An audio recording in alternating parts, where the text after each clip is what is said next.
Okay, guys, good to be here. Let me try to see if this works. Yeah, all right.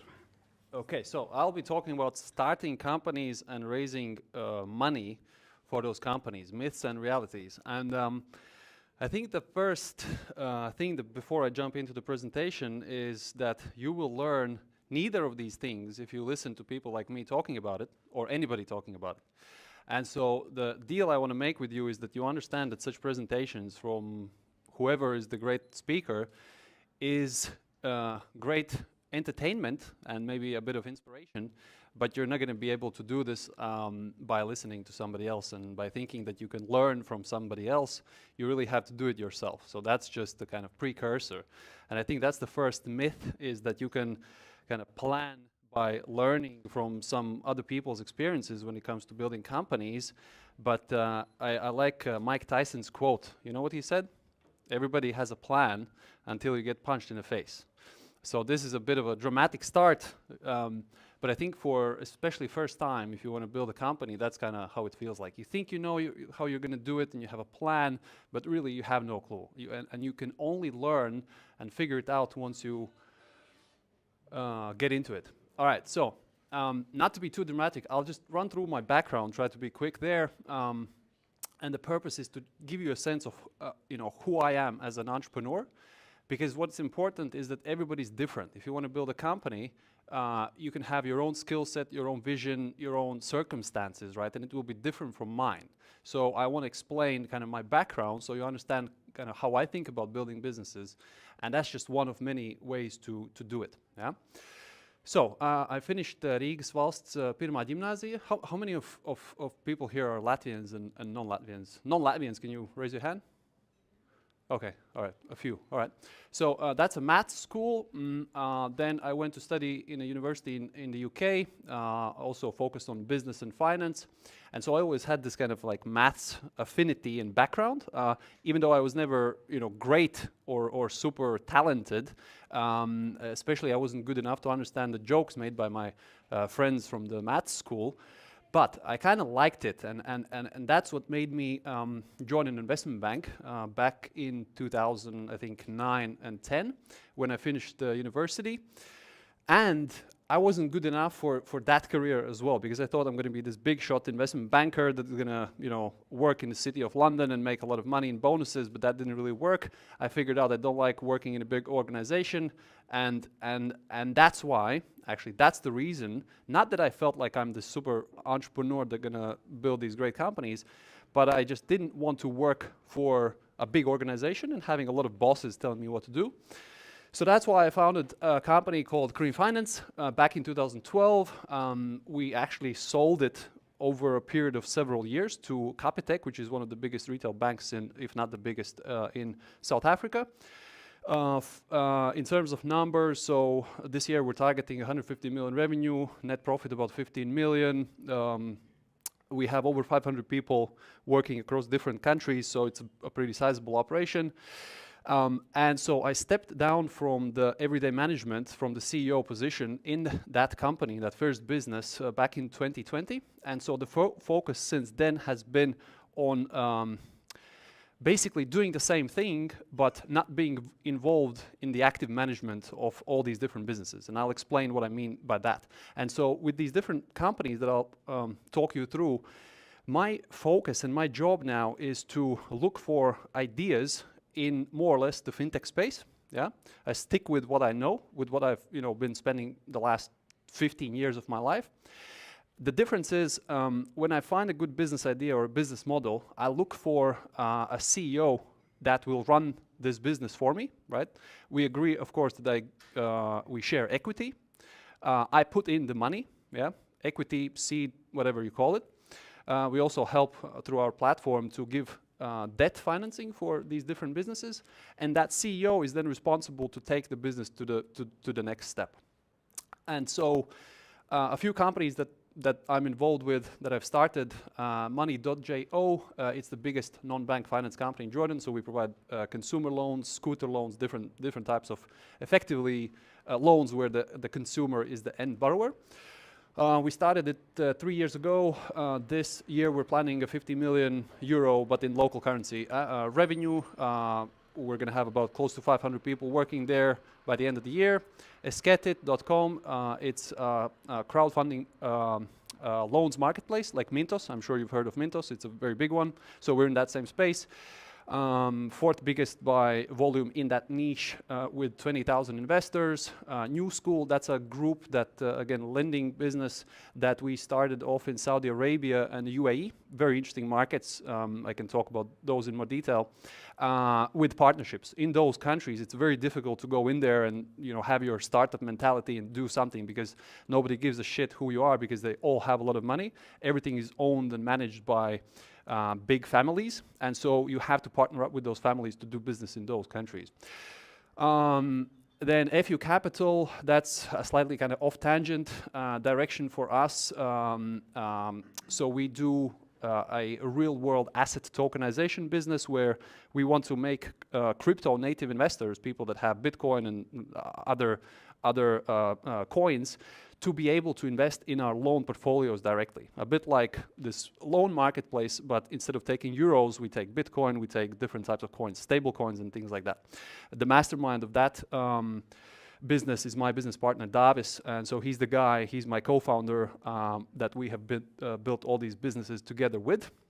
Sponda Capital, that's a company we started recently where we buy portfolios from banks and non-banks, where we buy the portfolio, then we give it to collection agencies and we try to make a spread in between. So that's like an asset management type of thing. The most important though in my career is I'm a YouTuber with almost 2,000 followers, far less than Egi, I'm sure. So I'm hoping that with these presentations I'm going to push my social media numbers up. All right, yeah. All right, so this is a slide I used to put into some presentations back in the day, just a visual kind of bullshit representation. So I had a career where I was this young, promising student. Then I got a job with, how many, like 8 screens on a trading floor in London. So the career was going up. And then I decided to drop and then start my own company. And so we only had 1 desk, so the career was going down. That's the joke there. All right, so how did I start my first business? So we didn't have this grandiose vision that we're gonna, build this amazing company, this tech-enabled lending thing. We had none of that. The reason we started online consumer loans business was, one was that I was interested in finance, like I mentioned in the beginning. So this was like an industry that I was naturally kind of keen to look at and think about business models. Second, it was online. So back then, 2011-12, I'm still working in a bank in London. My business partner, Davis, he's in my best friend. Back then, we were close friends. He's in Latvia. We're talking on Skype, if you remember Skype, thinking about, okay, what could we do? All sorts of, random bullshit ideas. And then at some point, we noticed that there are a couple of companies that had started this online consumer loans through a text message in Latvia back in 2009, 10, 11, right? So that served as a proof of concept for us. So those companies were making a buzz on the market. People were talking about them. They were growing very fast. It was kind of post-aftermath of the 2008 crisis. So there were not a lot of businesses that were doing well, and those were. So that was our, like I said, proof of concept that, okay, this is something that we could try also to do. So weirdly, we thought that we're not going to need a lot of capital. With all my fucking investment banking experience and finance, I thought I'm going to build a lending company without having to have a lot of capital. So that's super stupid. I don't know how we thought that, but because of that, a friend of mine from university, he gave us the first 30,000 euros, 20,000 lats, in fact. And we gave the guy 45% of the company. You think it's a good deal? No. Okay, you understand it's not a good. I thought it's a great deal because we got 30K, right? So I was very happy until I think May we started. I think in June, basically 2 months later, we had run out of this 30K. We gave it out in loans. We gave it out to a white label IT provider. And then it kind of like hit me that, okay, like we have jumped into this pool on the deep end. We don't really know kind of what we're doing, but there is some excitement. People are coming to the website, they're taking out loans, some of them are paying them back, surprisingly, so there is some traction, some excitement. And that was all it took to kind of like be confident to keep going, right? And we took this step like unknowingly, yeah, effectively. We did manage to correct that deal, that terrible 45% eventually, but the couple lessons here, the first one to kind of tie into that, is that you can make very dumb decisions. That, you know, dumb is maybe like a strong word, uninformed, you know, inexperienced, like uneducated decisions because you're young and so on. And you can still be successful, and your business can still grow, assuming that the business model is good, right? The same with Eggy's story. The business model needs to really be there, and you might not know it in the beginning, but no matter how good the execution, how much funding you have, and how great you are, if you're inherently working on a shitty business idea or a bad business model, nothing is going to save you. So we were largely lucky that we jumped into this thing that was a good thing right from the beginning. It wasn't because of our greatness that we built a good company.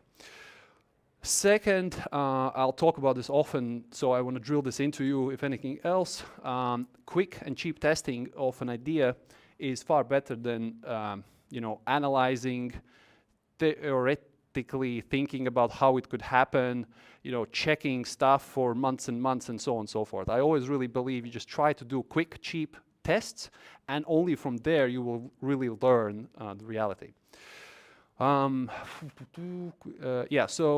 Yeah, and I think that's, again, going back to my point that we took this first step, we opened this website, we had a bit of funding, and there we understood that we know nothing. And that's our beginning of our learning curve, right? And it's very important oftentimes to just take that first step, and from there on, you already, you know, rubber is hitting the road. All right. And so I was thinking about how do I give you some practical advice, even though, of course, it's super hard to do it in 20, 30 minutes. It's impossible. But there are a number of questions that people ask me when it comes to companies and business. And I try to list those kind of frequently, let's call it, asked questions. And I'll give you some pointers, some tips from my experience against each of those questions. So number one, how to find a business idea. We had two guys asking me kind of like, you know, what should we do when we're 20 years old? How do I find my business idea? The short answer is steal it or copy it, rather, right? The reason I say this is because people are very different. Again, there are innovators, there are company builders, there are people that are great in deals, and so on and so forth. It's important to kind of understand what's authentic for you, right? Follow your own interest and personality. So, for example, for me, I know I'm not an innovator. I'm not a person that's great at finding how to do things in a new way, right? A product person that will come up with the next new thing. I am, I think, pretty good at building companies, right? I can look at something that works, and I can do it even better, faster, and I can do that multiple times at scale. That's a company builder approach. So for somebody that's a company builder, it's important to look for an idea that already exists. Proof of concept is out there. A couple companies that already are doing something and they're growing, right?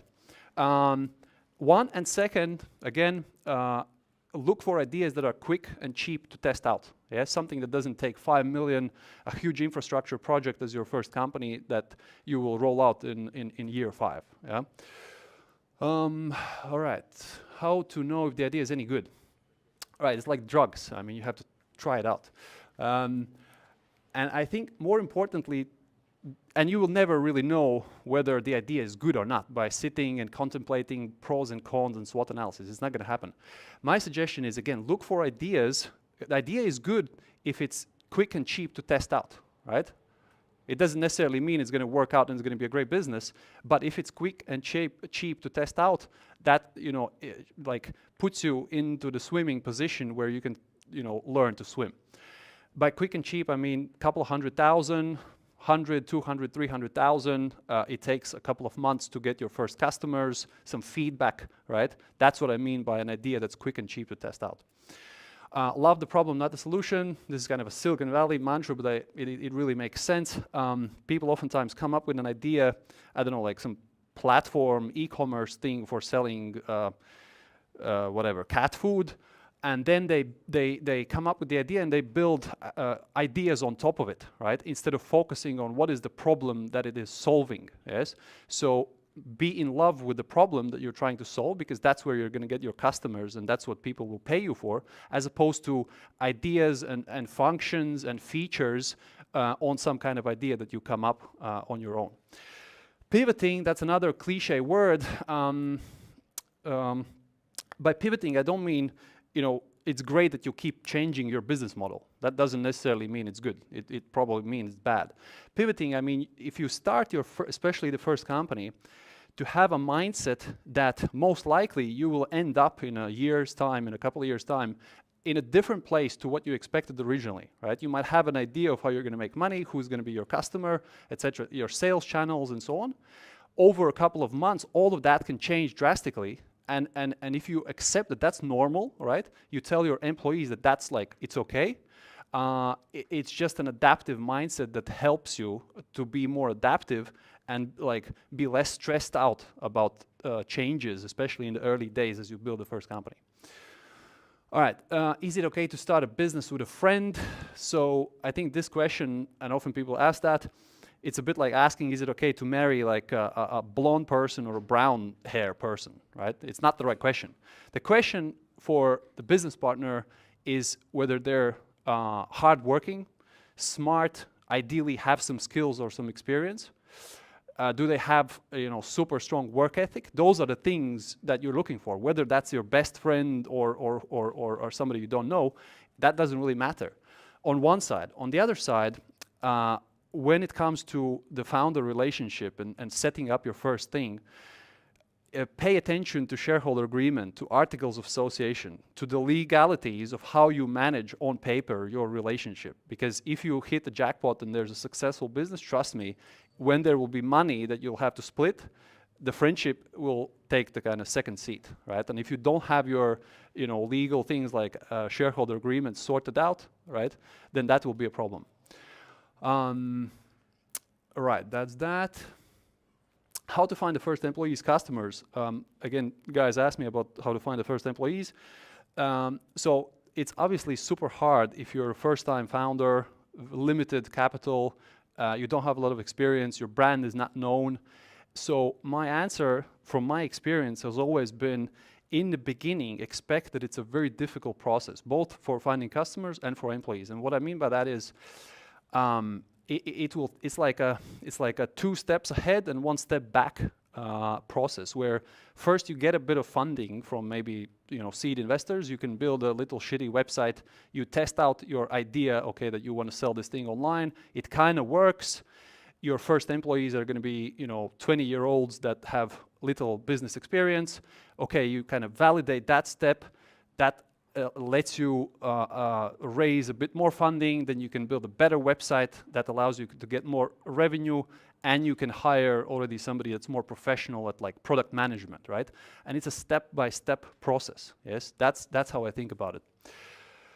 In terms of employees, I think like there's this natural, if it's not charisma, but this natural leadership, rather the word. You have to have some natural leadership ability, and you probably know it whether you have it or not, right? You know it from childhood, from your experience. If you want to be a founder, you know, you cannot build businesses and teams if you don't have a natural ability to get people behind you. And I don't mean a great presenter or speaker. Those are all things that you can learn. But you have to have a natural ability to be a leader, to persuade people so that they're excited to be with you, right?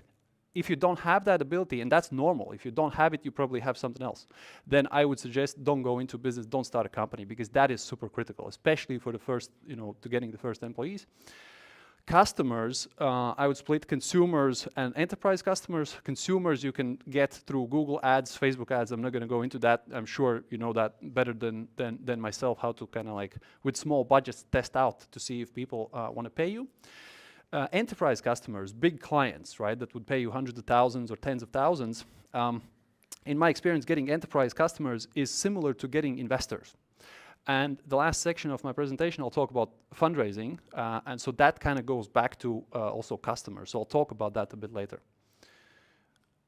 All right, how to solve difficult situations. So this is interesting, like, you know, however you do your first business, very quickly you will hit some, quickly it could be the first year, second, third year, you will hit some situations like disputes between co-founders, running out of money, slow growth or terrible growth, complaints from customers, first court cases, all of that or some of those things will happen.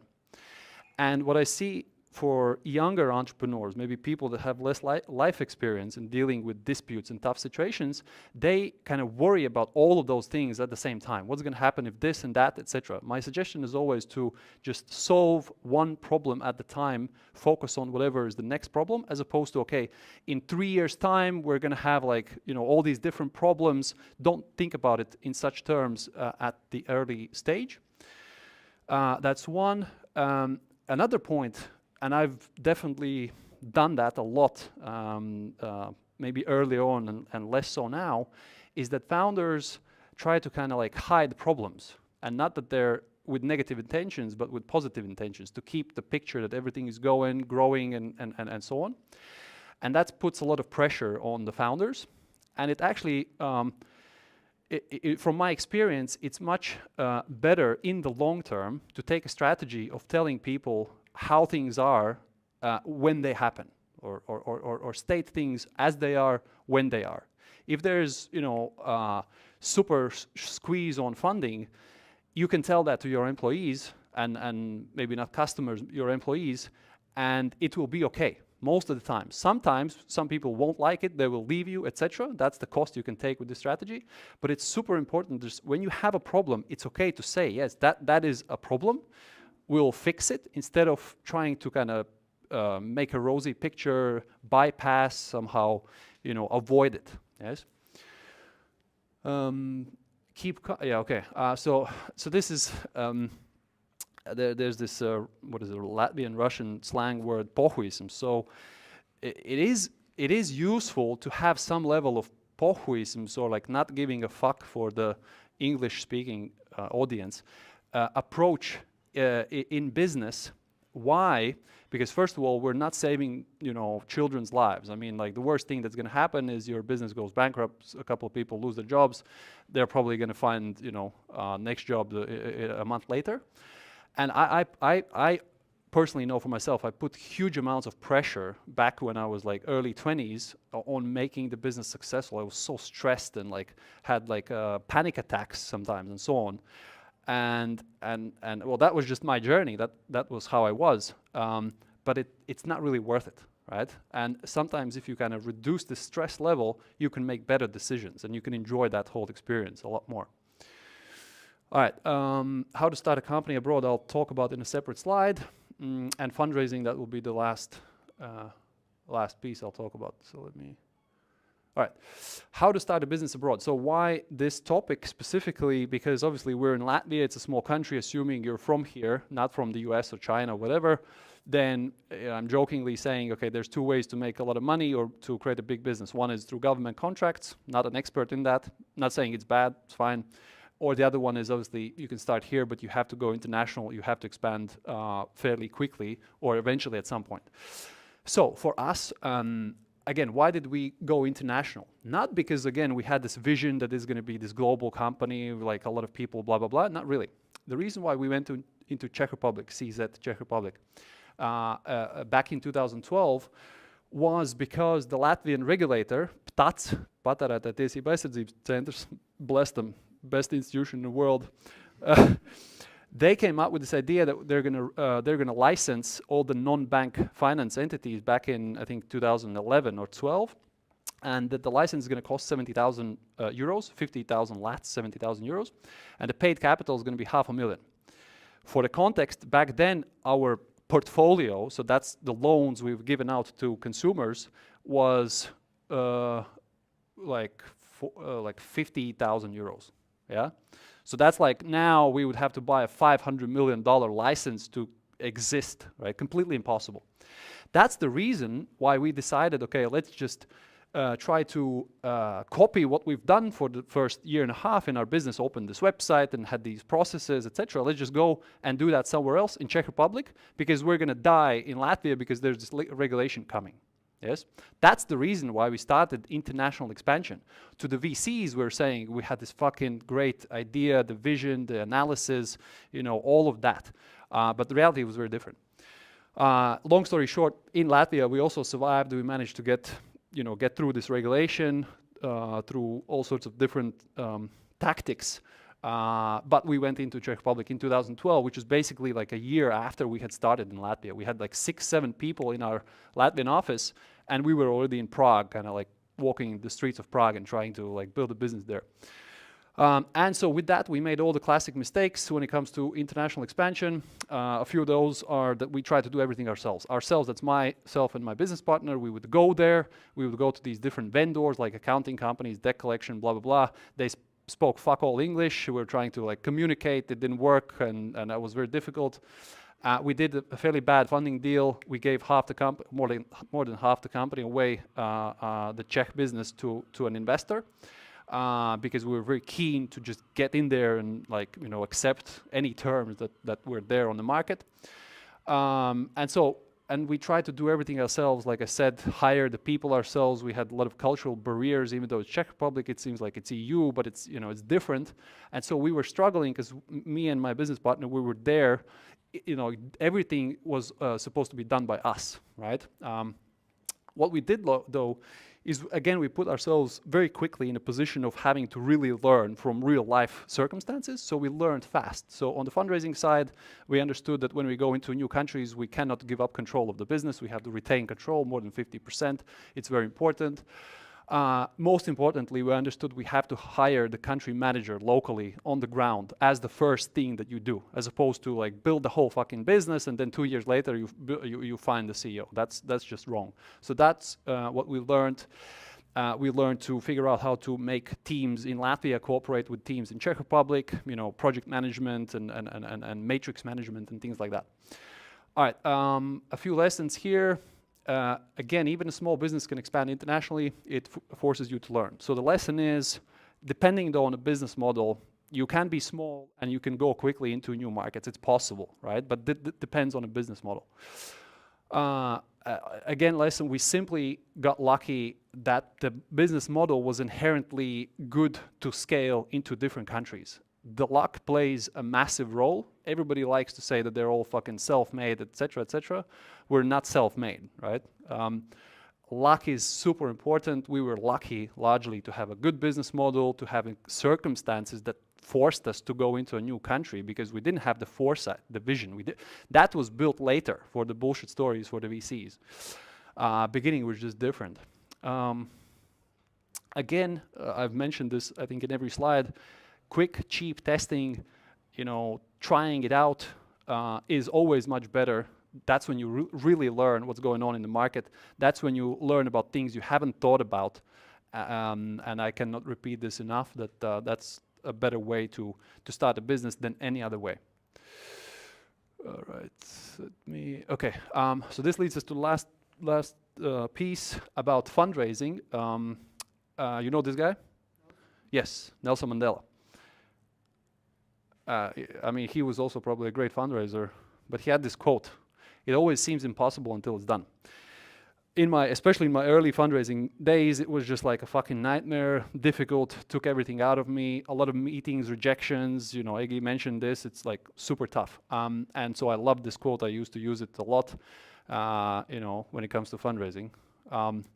So a last few points in terms of fundraising. So first and foremost, big funding rounds, when you read all these TechCrunch stories and whatever, Forbes, about a company that's raised a huge seed round, a huge Series A, etc. It does not mean, for some people it's evident, and I don't want to accuse you that if you understand that it's evident, it does not mean it's a successful company. It likely means that it will be, or it's already a successful company. It's possible, but it's not, the equation sign. Yes, it's very important to make that distinction. Why is it like that? It's because of the Silicon Valley style of doing business. Let's just build unicorns, growth at all cost, right? And then the media that is obsessed with unicorns. and that's a distorted perception of the business world. There are so many other ways of how people get rich, so many other ways of how people realize their potential in business than building a tech unicorn, right? Even though in the media that's all we read about most of the times. Yes. So that's just for context. So the question is, do you really need outside capital? Yes. And so oftentimes it doesn't even go into the heads of young founders to understand that you could build a company funded from the customers that pay you money for the fucking product that you sell them, right? So we're all thinking that to build a business, that means just raising money from the VCs. I'm not saying it's a bad thing. I'm just saying that there are different alternatives. And if you look statistically, what's more likely, what's more possible for you to have a successful business career is if you build a company that has reasonable growth, 20, 30% per year, year on year. You don't give up a lot of equity in the company, right? Maybe you raise some money in the beginning, it's possible, but it's not like you raise funding round after funding round, etc. In a period of 10 to 20 years, maybe even more, so a significant part of your professional career you spend to that one company, but you end up with a business that generates in your year 10, 15 or 20 profits such that the company pays you dividends to you as an owner of the business. I'm not talking revenue or like whatever profit. I mean dividends in your pocket in the amount of 1 to 2, 3 or more million per year, right? That is a great scenario, yes? And people oftentimes don't think about it that way. We think about raising.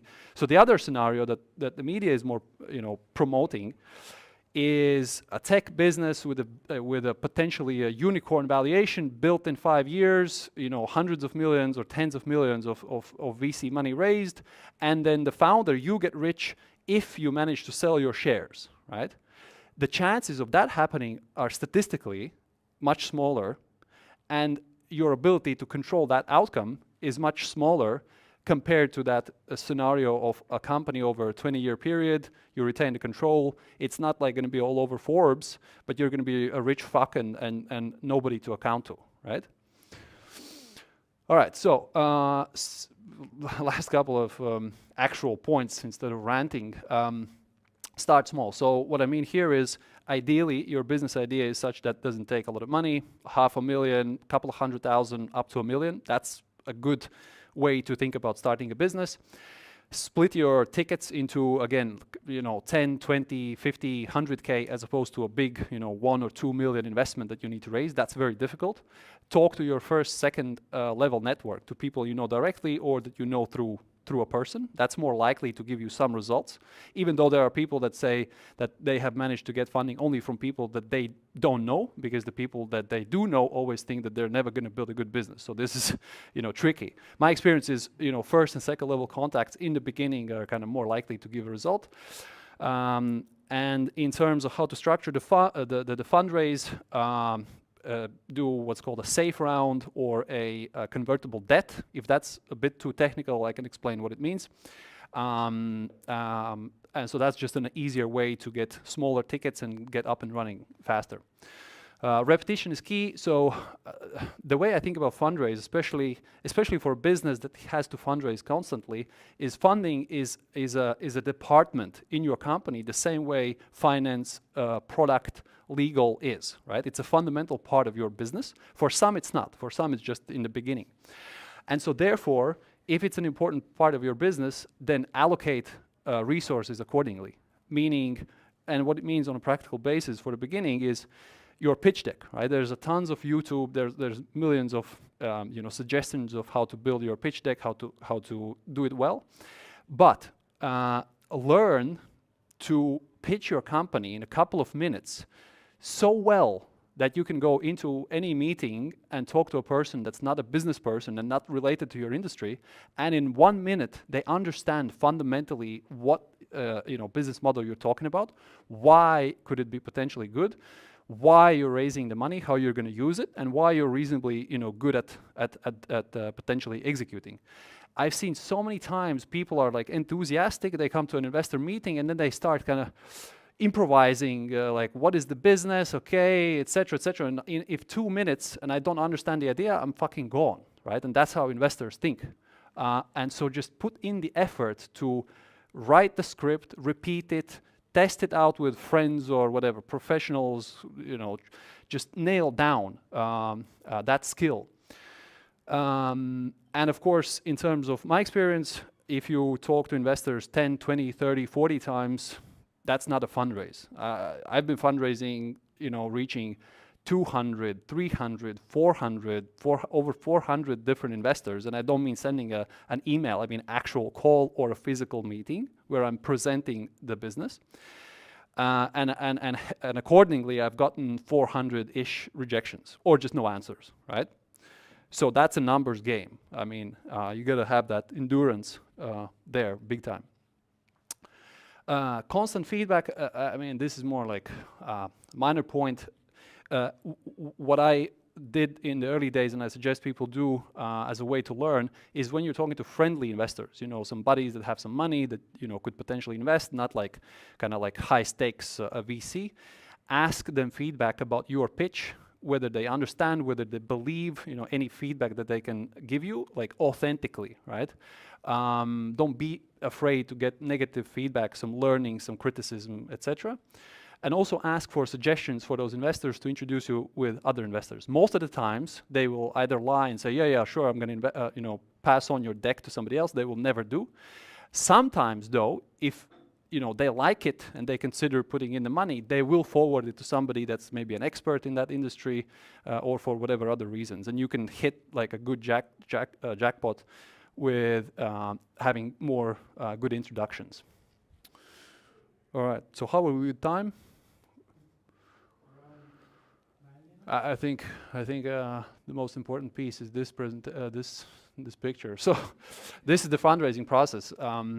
Back in 2011, that's my business partner Davis, and that's our that's my and the darker skinned guy is my friend from university, a guy from a rich family from Azerbaijan. So we were hanging out in what is it, Coyote, drinking and shit, and we managed to get money from him. It was all good times, and then I'm usually laughing. So later on, 9 years later, that's the fundraising process. We have gray hair guys, water, you know, laptops, and so on. Those are Capitec guys, the CEO of Capitec and the CFO of Capitec, two founders of Capitec that manage, what is it, the 20 billion euro market cap business. Pretty cool guys. Anyway, so most importantly, if you like this, subscribe, and I'll be appreciative of that. Thank you.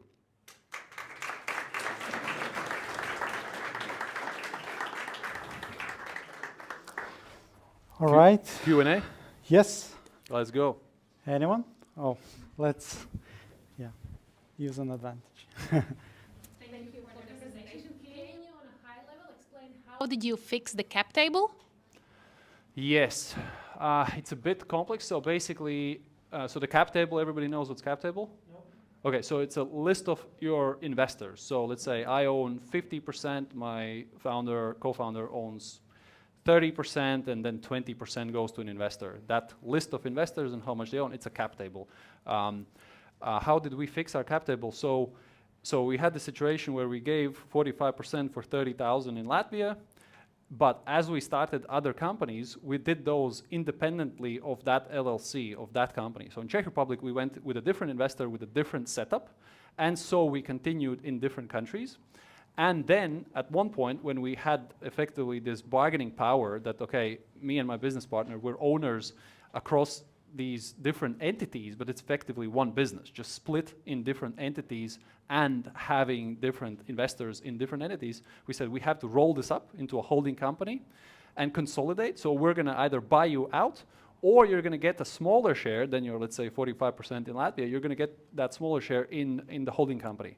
And so there we had a lot of information arbitrage. We could already make deals in our favor. And that was a whole process over 2 years to make deals with all these different investors and end up with a structure where there's a holding company owning 100%, holding company with different investors, and underneath operating entities in different countries owned 100% by the holding company.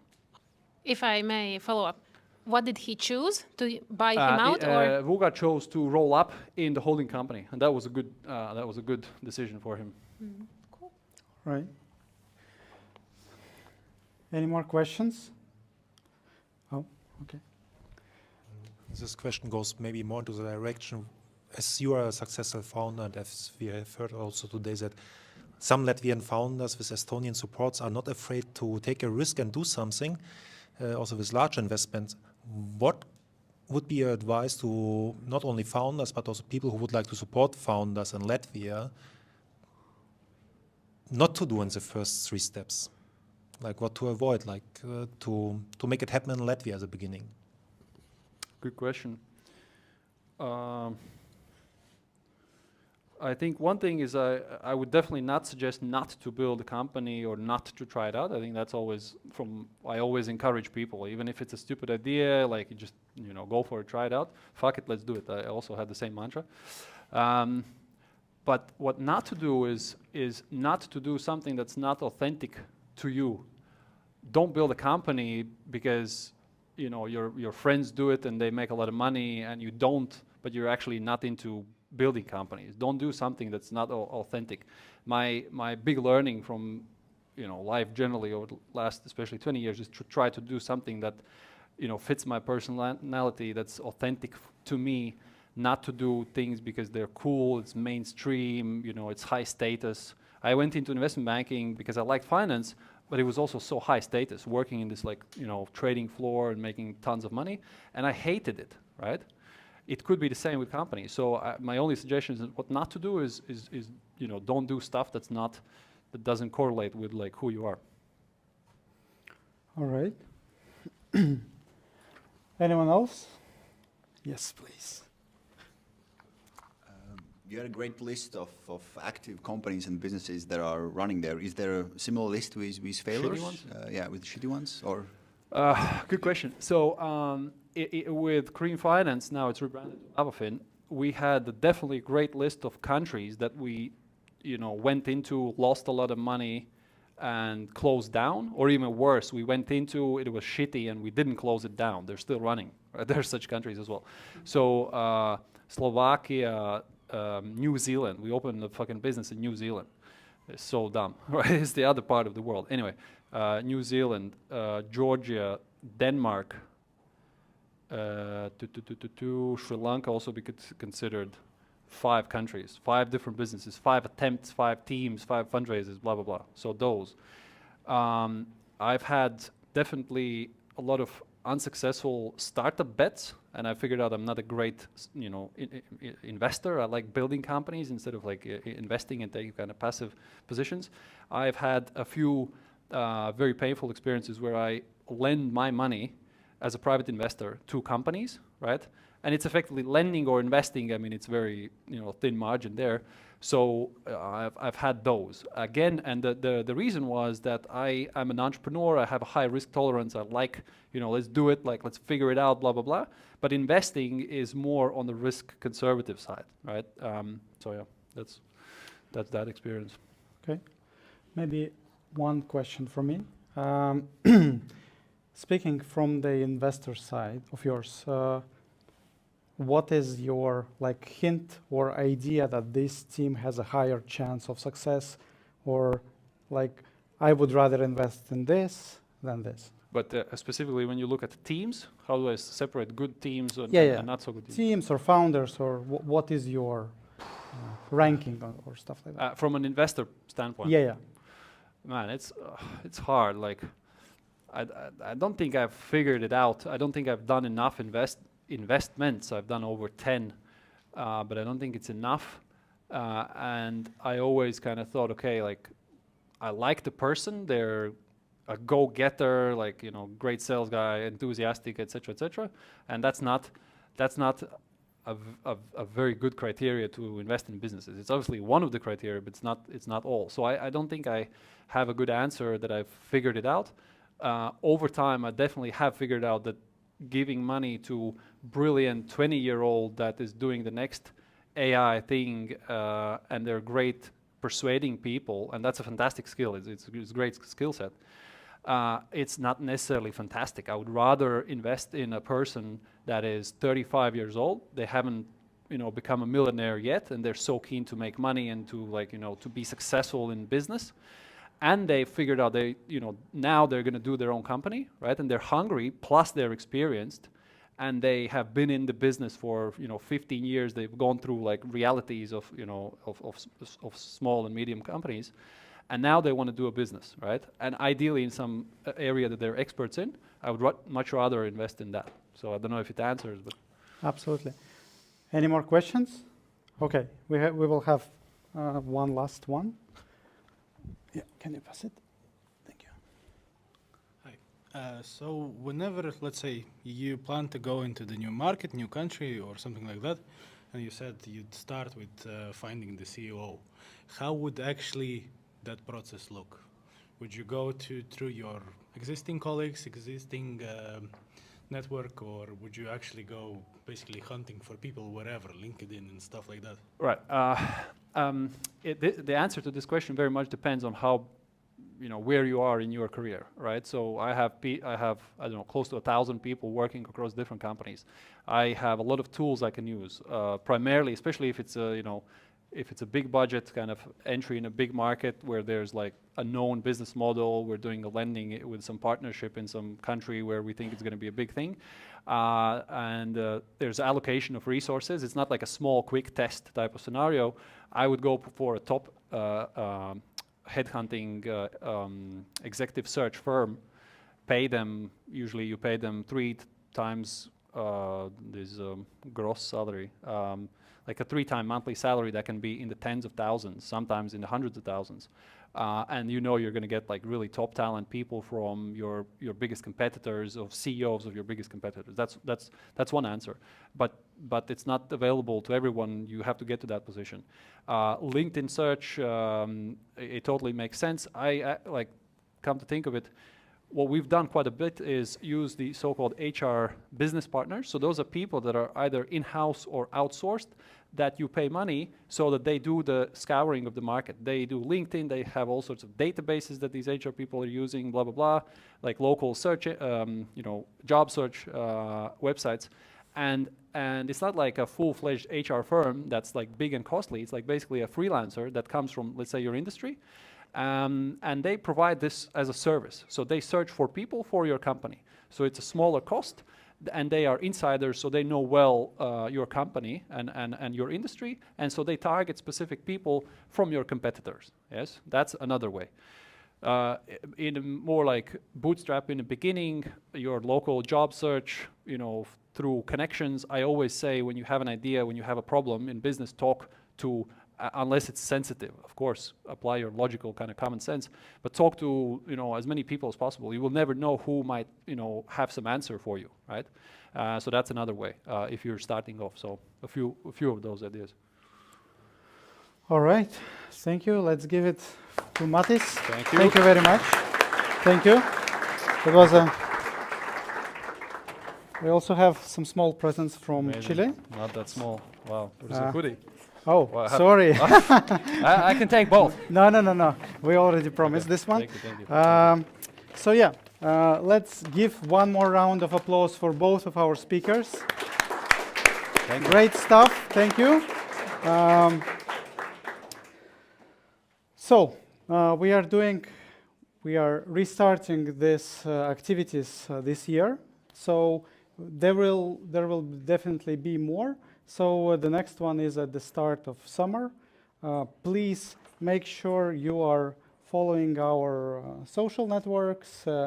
If you have a great founder or head of the company or someone who has a great story to tell, let them know we exist, and maybe next time they will share their journey with us.